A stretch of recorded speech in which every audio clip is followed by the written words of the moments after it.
Hello everyone, welcome to my YouTube channel Wangxian fan fiction explanation. तो आज मैं आपके साथ Asian fan fiction trapped in mafia world का नेक्स्ट चैप्टर शेयर करने वाली हूँ। इससे जो पहले वाला पार्ट था उसमें हमने देखा था कि जो जैन था वो पिछले 4 सालों से चोंगचिंग के अंदर रह रहा था। उसने अपनी आइडेंटिटी वगैरह सब चीज़ें पूरी तरह से चेंज कर दी थी। यूबिन भी उसी के साथ था और वी जिंग की अब 3 साल और 11 महीने की एक बेटी भी थी जो कि बहुत ही ज़्यादा प्यारी थी। वी यिंग अपनी इस छोटी सी लाइफ में बहुत खुश था, लेकिन फिर भी कहीं न कहीं वो बहुत ही सैड भी रहता था क्योंकि अभी तक उसका ब्रदर जोचिंग उसे नहीं मिला था। वो अभी भी वांग यीफei के कैद में ही था। वहीं दूसरी तरफ हम ईबो को भी देखते हैं। ईबो पूरी तरह से चेंज हो चुका था। जितना क्रूर वो पहले था, अब उससे भी 3 से 4 गुना वो क्रूर हो चुका था। ईबो को ज़ैन की इन्फॉर्मेशन भी मिल गई थी। पूरे 4 साल के बाद उसे पता चल गया था कि आखिरकार ज़ैन कहाँ है, और उसे ये भी पता चल गया था कि उसकी एक 3 साल की बेटी भी है।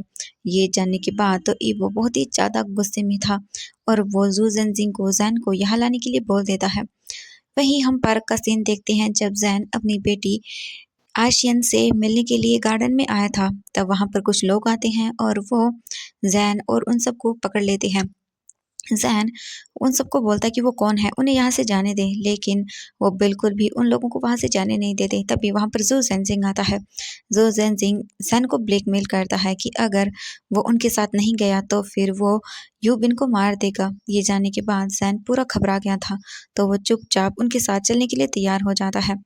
ज़ू ज़ेनज़िंग ज़ैन के हाथों पर हैंड ग्लव्स लगा देता है और जो यूबिन था उसके हाथों पर भी एक कार्ड आता है और वो भी उसके हाथों पर हैंड ग्लव्स लगा लेता है।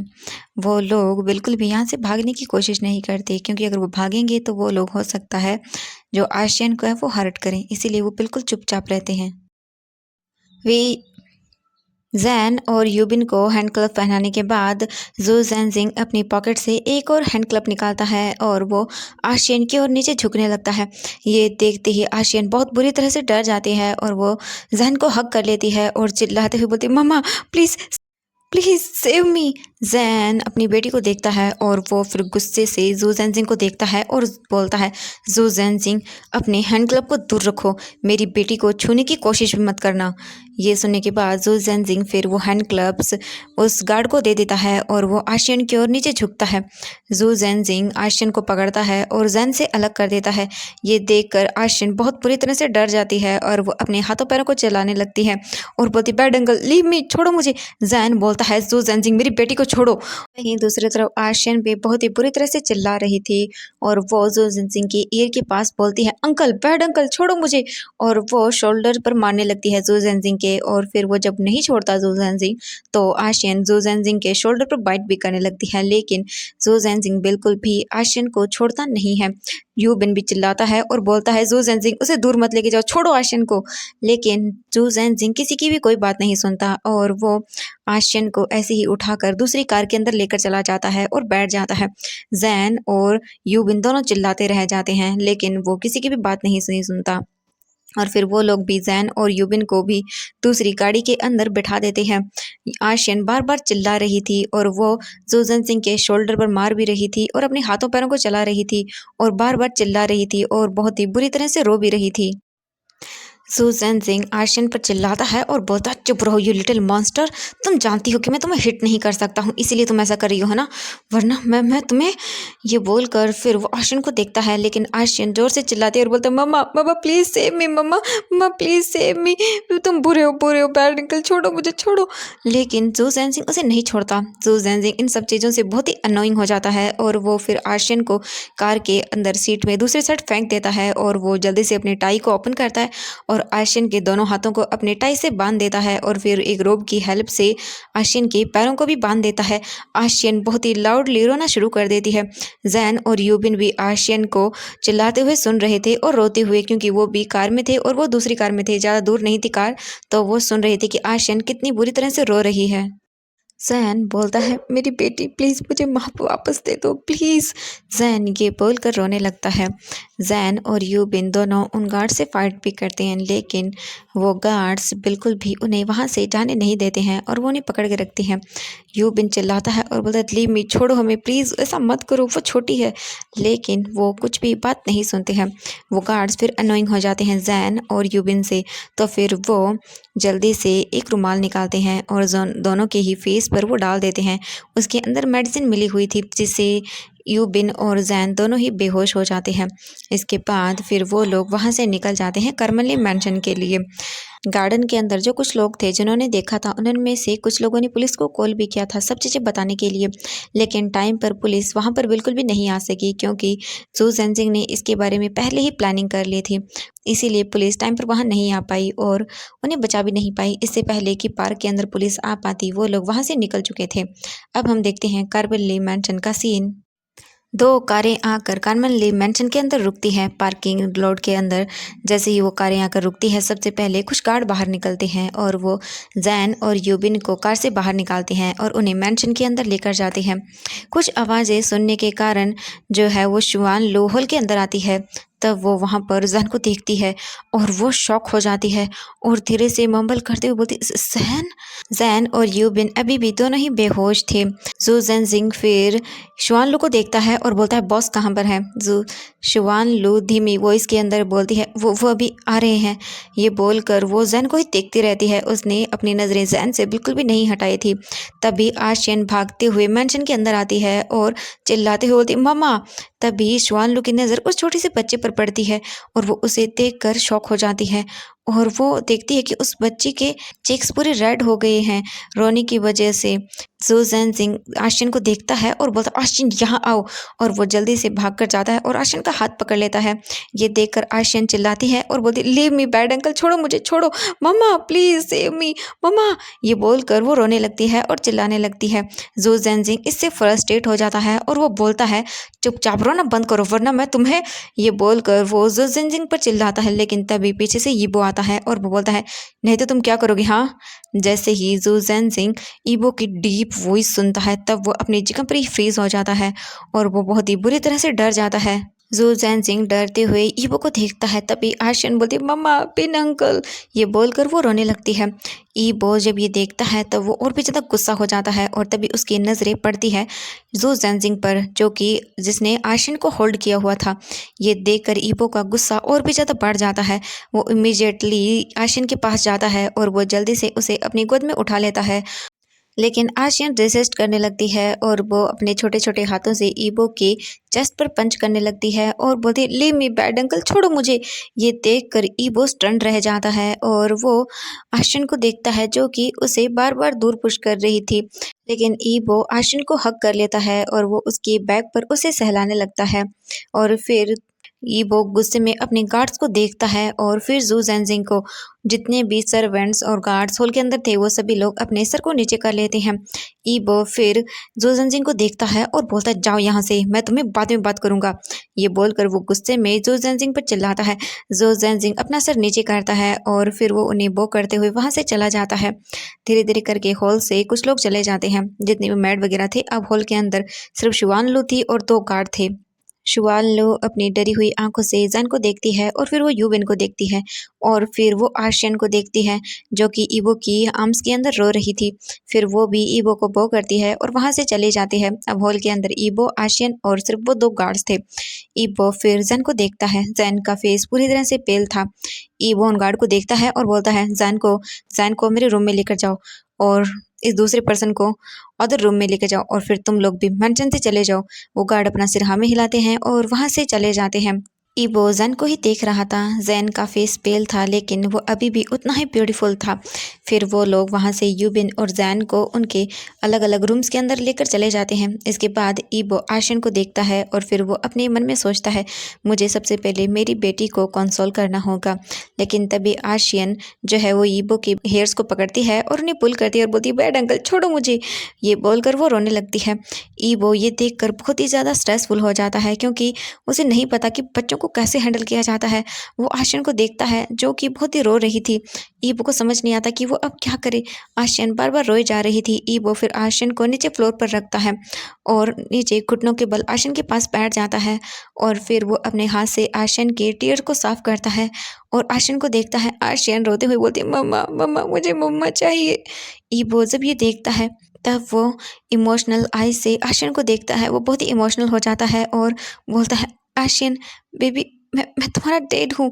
लेकिन आशियन कुछ भी नहीं सुनती है। वो हॉल से भागना शुरू कर देती है और अपने आप को हाइड करने लगती है रूम के अंदर और वो इधर उधर भागने लगती है। ये देखकर ईबो भी आशियन के पीछे भागता है और बोलता है, आशियन बेबी रुक जाओ। लेकिन आशियन तो अपने आप को रूम में हाइड करने लगती है। ईबो आशियन के पीछे जाता है लेकिन तभी शुआन लू बोलती है, मास्टर। ईबो पीछे मुड़ता है और शुआनलू को देखता है। शुआनलू अपने सर को नीचे किए हुए ईबो के पास आती है और बोलती है, मास्टर वो अभी बहुत छोटी बच्ची है और इन सब चीज़ों की वजह से वो बहुत ही डर गई है। प्लीज़ आप उसे कुछ देर अकेले रहना दीजिए, वो फिर अपने आप ही संभल जाएगी। उसे अकेले रहना होगा थोड़ा। शुआनलू ये ईबो से बोलती है और फिर वो अपने सर को नीचे करती है और बोलती है, आई एम सॉरी मास्टर। फिर ईबो ये सुनने के बाद फिर रूम को देखता है और फिर वो अपनी आइज़ को बंद करता है और फिर ओपन करता है। ईबो की आंखें बहुत ही टेढ़ी हो गई थी क्योंकि वो 3 साल के बाद अपनी बेटी आशियन से मिला था, लेकिन उसकी बेटी तो उसके पास आने के लिए तैयार ही नहीं है। ये बात उसे और भी ज़्यादा हर्ट कर रही थी। ईबो की आंखें पूरी तरह से आंसुओं से भर चुकी थी। ईबो फिर सोचता है कि हाँ, उसे अपनी बेटी को थोड़ा टाइम देना चाहिए। फिर वो अपने आंसुओं को साफ करता है और ईबो अपनी टीयरफुल आइज़ से ही रूम को देखता है और गुस्से और आंसुओं की वजह से ईबो की आंखें पूरी रेड हो चुकी थी। ईबो फिर सीढ़ियों को देखता है और वो सीढ़ियों की ओर जाने लगता है। ईबो अपने रूम के पास आता है। वो अपने रूम को देखता है और वो फिर अपने रूम का डोर ओपन करता है और धीरे से अपने रूम के अंदर जाता है और फिर वो डोर को बंद कर देता है। ईबो फिर धीरे से बेड के पास आता है। तब वो देखता है कि जैन जैन अनकॉन्शियसली बेड पर लेटा हुआ है। ईबो ये देखता है और फिर वो वहीं बेड के कॉर्नर पर बैठ जाता है और जैन को देखता है। जैन का फेस पेल पड़ चुका था।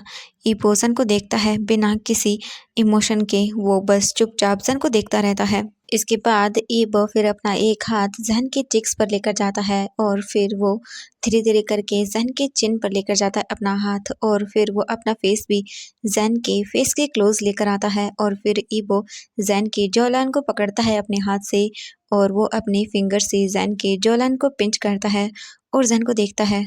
ईबो जैन के फेस पर पेनफुल एक्सप्रेशन देख सकता था। ईबो फिर दोबारा से जैन के जॉलाइन को कसकर पकड़ता है और फिर से पिंच करता है।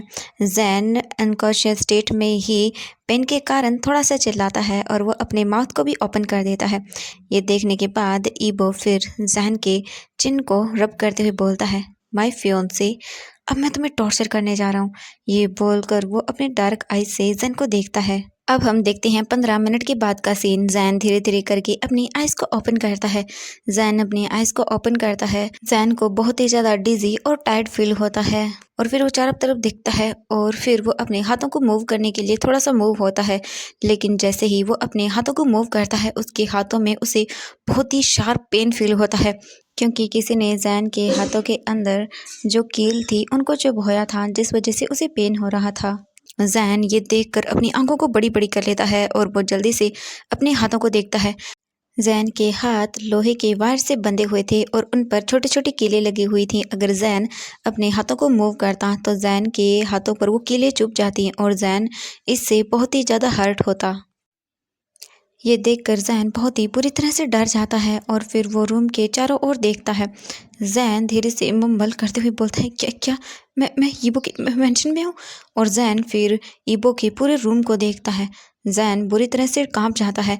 जैन की नज़रें फिर अपने पैरों पर जाती हैं। जैन के पैरों को भी आयरन के वायर से बांधा गया था और उस पर भी कीलें लगी हुई थी।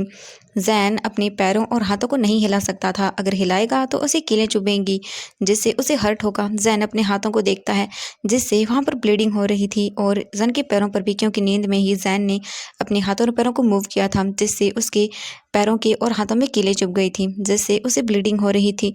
जैन ये देखकर बहुत ही बुरी तरह से डर जाता है और फिर उसे याद आता है अपनी डॉटर के बारे में जैन रोते हुए चिल्लाता है, आशियन माय प्रिंसेस, यूबिन कहाँ हो तुम दोनों? आशियन प्लीज़ माय प्रिंसेस मेरे पास आओ, तुम्हारी मम्मा तुम्हें बुला रही है। ये बोलकर जैन बहुत ही बुरी तरह से रोने लगता है। वो डर रहा था अपनी बेटी को लेकर और यूबिन को लेकर बहुत ही ज़्यादा।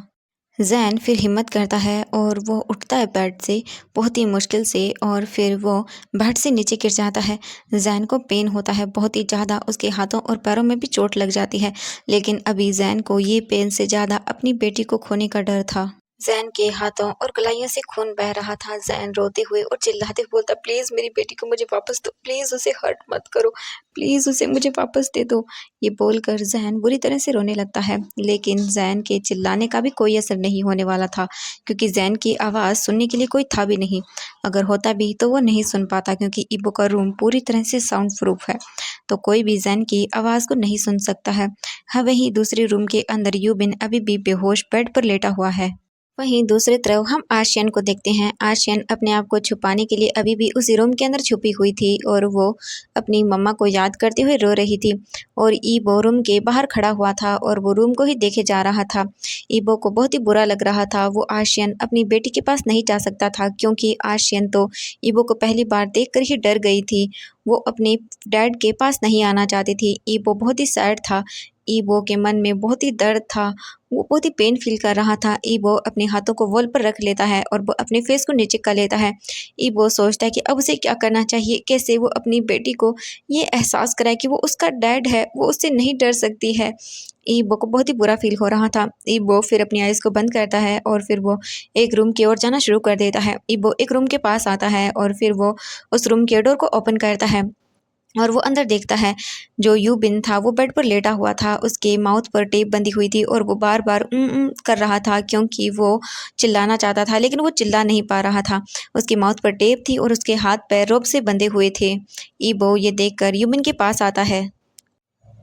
यूबिन जब ईबो को अपने पास देखता है तब वो बहुत ही ज़्यादा डर जाता है और बड़ी-बड़ी आँखें करके ईबो को देखता है और अपने मन में सोचता है, आखिरकार ये कौन है?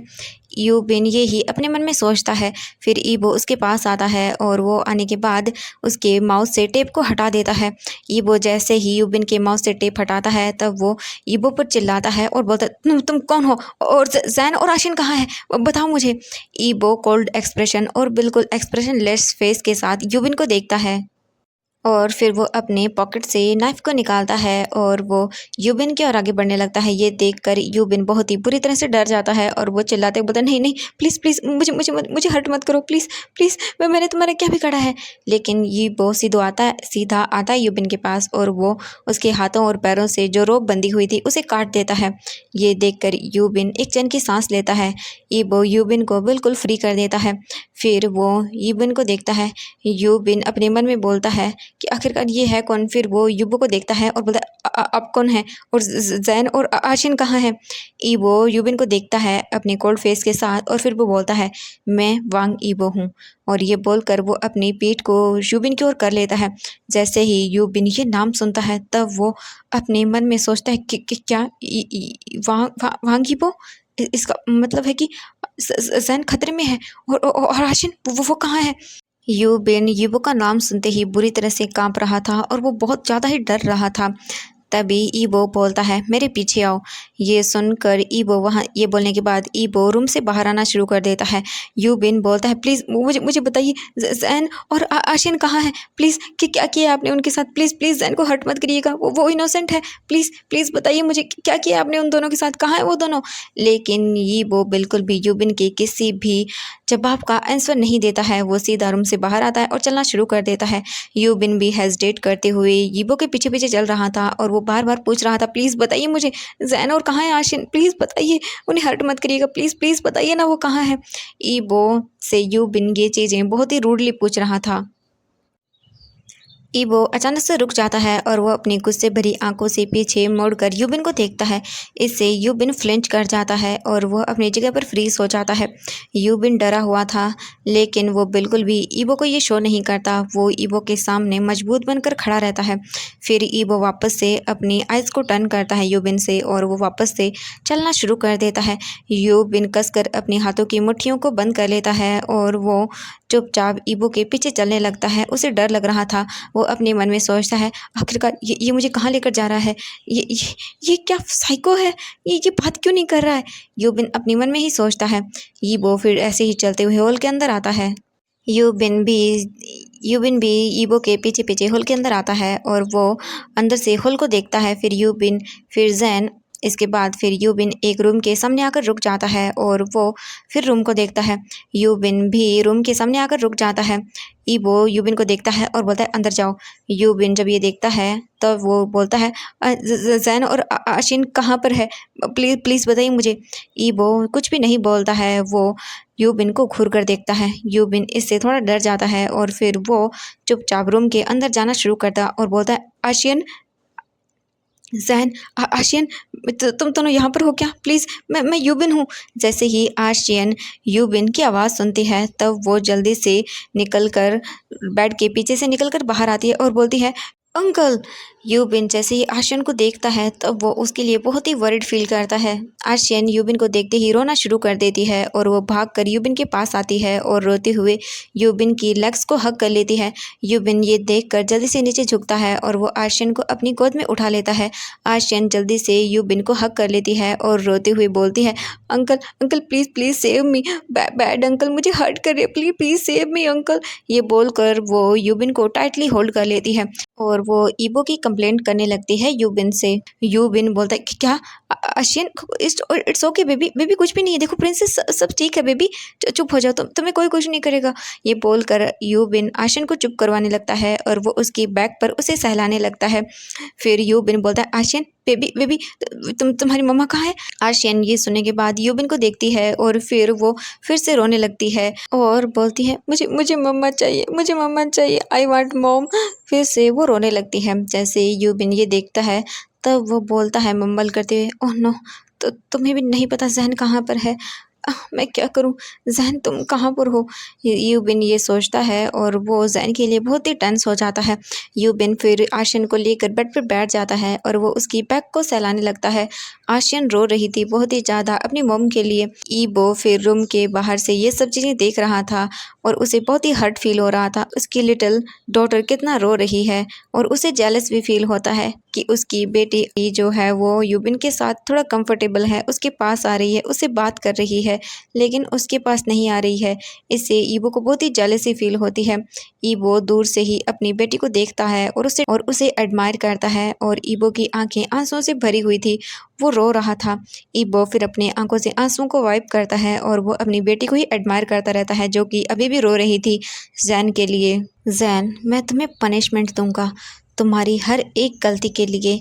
अगर तुम मुझे धोखा देने के बाद मेरे पास वापस आते, अगर तुम मुझे सच बताते कि तुम मेरी बेबी से प्रेग्नेंट हो तो मैं तुम्हें माफ़ कर देता जैन, लेकिन नहीं, तुमने मुझे धोखा दिया, मुझसे सच छुपाया, मेरी बेटी को मुझसे दूर रखा।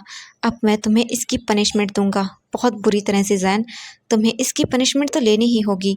ये सोचते ही ईबो का चेहरा पूरा डार्क हो जाता है, उसकी आइज़ पूरी तरह से रेड हो जाती है गुस्से में। ईबो के अंदर जो रिवेंज लेने की फीलिंग थी वो और भी ज़्यादा डेवलप हो जाती है और वो गुस्से में पूरी तरह से लाल हो जाता है। ईबो फिर अपनी बेटी आशिन को देखता है और फिर वो वहाँ से दोबारा से अपने रूम की ओर ऊपर चलना शुरू कर देता है। ईबो अपने रूम के पास आता है और वो हैंडल को ओपन करता है और अपने रूम का डोर ओपन कर देता है। ईबो रूम के अंदर आता है और वो देखता है जैन को, जो कि फ्लोर पर गिरा हुआ था। उसके एंकल से और रिस्ट से खून बह रहा था। वो बहुत ही पेन के अंदर था। ईबो देख सकता था। जैन जैसे ही आवाज़ सुनता है डोर ओपन होने की तब वो डोर की ओर देखता है और उसके सामने ईबो खड़ा हुआ था। ये देखकर जैन पूरी तरह से ब्लैंक रह जाता है। जैन गल्प करता है और वो बहुत ही बुरी तरह से डर जाता है। ईबो धीरे धीरे करके जैन की ओर आगे बढ़ना शुरू कर देता है और वो धीरे धीरे करके फिर अपनी पैंट के बेल्ट को ओपन करना शुरू कर देता है। ये देखकर जैन गल्प कर जाता है और वो बहुत ही बुरी तरह से पैनिक करता है। जैन बोलता है, ईबो please, I am sorry, please I am sorry, मुझे माफ़ कर दो, लेकिन हाशियन कहाँ है? प्लीज़ मुझे बताओ, हाशियन कहाँ है? प्लीज़ बताओ मुझे। ईबो बोलता है, हाशियन मेरी बेटी है, तुमने उसके बारे में मुझे इन्फॉर्म क्यों नहीं किया? तुमने क्यों मुझे चीट किया जैन? क्यों तुमने मुझे धोखा दिया? वाई जैन? अब तुम्हारी सज़ा यही है कि तुम इसी रूम में रहोगी। मैं तुम्हें मेरी बेटी से बिल्कुल नहीं मिलने दूंगा ज़ैन, नहीं मिलने दूंगा। ये बोलकर ईबो ज़ैन पर चिल्लाता है। ज़ैन अपना सर नीचे कर लेता है और वो ईबो की ओर नहीं देखता।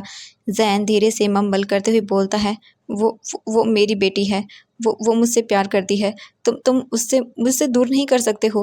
वो मुझसे प्यार करती है, वो नहीं रह सकती है मेरे बिना। तुम उससे मुझसे दूर नहीं ले जा सकते हो ईबो। मैं उसकी मॉम हूँ, तो तुम ऐसा नहीं कर सकते हो ईबो।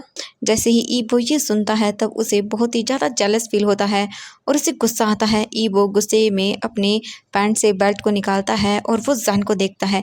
जैन ये देखकर बहुत ही बुरी तरह से डर जाता है। ईबो जैन को देख रहा था अपनी गुस्से भरी आंखों से। जैन बोलता है, ईबो ये तुम क्या कर रहे हो ईबो? आई एम सॉरी, मैंने कहा ना तुमसे, आई एम सॉरी, मुझे मुझे माफ़ कर दो। ईबो जैन पर चिल्लाते हुए बोलता है, क्या तुम पास्ट को चेंज कर सकते हो? नहीं ना, तुम कुछ भी नहीं बदल सकते हो जैन। मैंने हमेशा तुमसे प्यार किया। मैंने कभी नहीं सोचा था जैन कि तुम मुझे धोखा दोगे। मैंने हमेशा तुम्हें अपना प्यार दिखाया, कभी भी तुम्हारे साथ मिसबिहेव नहीं किया, कभी तुम्हें कुछ नहीं कहा। लेकिन तुमने क्या किया? तुमने मुझे धोखा दिया जैन, धोखा दिया। अब तुम्हें इसकी पनिशमेंट झेलनी होगी। अब तुम रियल वांग ईबो को देखोगे। मैं तुम्हें बहुत पेन दूंगा जैन, बहुत पेन दूंगा। अब तुम्हें पता चलेगा कि तुमने क्या किया है। ईबो जैन पर चिल्लाता है और फिर वो अपने बेल्ट से जैन को मारता है। जैन दर्द के कारण चिल्लाता है और बोलता है, ईबो प्लीज़, ये दर्द कर रहा है जैन, ईबो प्लीज़ ऐसा मत करो। लेकिन ईबो फिर से जैन पर अपनी बेल्ट से मारता है। जैन बहुत ही बुरी तरह से दर्द में चिल्लाने लगता है, लेकिन ईबो बिना किसी मर्जी के जैन पर अपनी बेल्ट से वार करता रहता है। जैन की बॉडी पर ईबो की बेल्ट से निशान बन रहे थे बहुत बुरी तरह से, लेकिन ईबो बिल्कुल भी मर्जी नहीं दिखाता। इस वक्त ईबो के अंदर जो रिवेंज की भावना थी वो पूरी तरह से डेवलप हो चुकी थी। इस वक्त वो सिर्फ जैन को दर्द देना चाहता था। जो दर्द ईबो ने सहा है वो भी सिर्फ जैन को देना चाहता था। वो किसी चीज़ के बारे में नहीं सोच रहा था। इस वक्त सिर्फ उसके माइंड में जैन को पेन देना है, यही बात आ रही थी। और ईबो मर्सीलेसली जैन पर अपनी बेल्ट से मारता जा रहा था। ईबो बहुत ही बुरी तरह से चिल्ला रहा था पेन में और वो बार बार बोल रहा था, ईबो ईबो प्लीज़ प्लीज़ ऐसा मत करो, ये हर्ट हो रहा है। ईबो ईबो प्लीज़ मुझे मुझे माफ़ कर दो, आई एम सॉरी, मैं माफ़ी मांग रहा हूँ तुमसे। ईबो ईबो प्लीज़, आई एम सॉरी, मुझे माफ़ कर दो। लेकिन ईबो जैन पर कोई मर्जी नहीं दिखाता। वो बार बार अपनी बेल्ट से जैन पर मारता रहता है। ईबो जैन को 22 बार अपनी उसी बेल्ट से मारता है और उसके बाद फिर वो गुस्से में उस बेल्ट को फ्लोर पर फेंक देता है और वो फिर मुड़ जाता है और रूम से बाहर आ जाता है। जैन अपने फेस को अपनी नीज़ के अंदर छुपा लेता है और वो बुरी तरह से रोने लगता है और बोलता है, आई एम सॉरी ईबो, मुझे मुझे माफ़ कर दो, आई एम सॉरी। और वो लाइफलेसली नहीं नीचे यहीं फ्लोर पर नीचे गिर जाता है और वो चुपचाप रोता रहता है और सीलिंग को देखता रहता है। वो बहुत ही बुरी हालत में था। जैन के पास कोई और ऑप्शन नहीं था अब, और ये वो इतने गुस्से में था कि उसे भी नहीं पता कि उसने क्या कर दिया। तो एवरीवन, आज के लिए बस इतना ही। मिलते हैं नेक्स्ट पार्ट में। आई होप कि वीडियो पसंद है तो प्लीज़ वीडियो को लाइक, चैनल को सब्सक्राइब कर दीजिएगा। आई नो कि आज का पार्ट बहुत ही ज़्यादा सैड था। अब देखना होगा नेक्स्ट पार्ट में क्या है, ईबो का गुस्सा शांत होता है या फिर ईबो का गुस्सा और भी बढ़ेगा। क्या वो इतना करने के बाद छोड़ देगा जैन को, या फिर वो और भी ज़्यादा जैन को टॉर्चर करेगा। तो एवरीवन, मिलते हैं नेक्स्ट पार्ट में। तब तक के लिए टाटा बाय बाय एवरीवन।